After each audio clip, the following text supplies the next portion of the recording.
The string trimmer's been running great for about 10 years. It needs a carburetor. First, I'll show you the problems we're experiencing.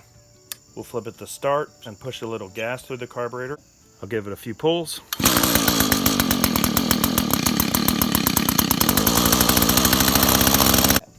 It actually started on the first pull this time, but it typically doesn't. Now it starts fine, but it's hard to keep it running.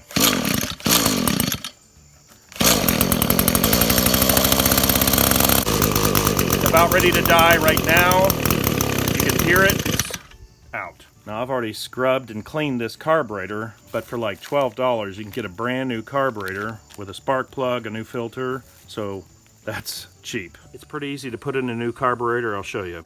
Spin off the air filter, the cover comes off. Spin these two screws out of the carburetor, pull the plate off.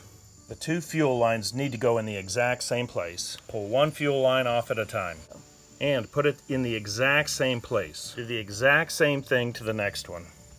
We need to pull the throttle cable off, so push this cylinder off to the side and work it up like that. Pull the entire cable through. Push the cable into the new carburetor.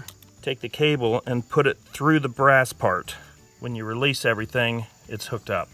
Set the carburetor back into place. Put the screws back.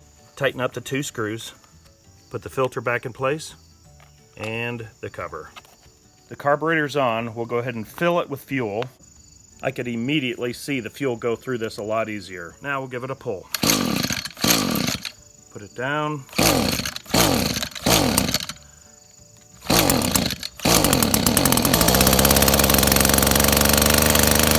Since it was warm, I had to put the choke all the way down. I'll take it out for a good hard run and see how it's actually working.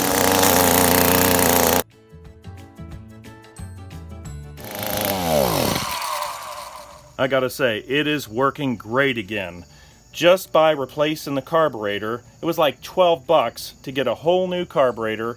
Now I could tear this entire thing apart and just change out all the pieces, or for $12, buy the entire thing. You saw how fast it was, and you also get a new spark plug, you get hoses, you get all kinds of other stuff if you wanted to put them on.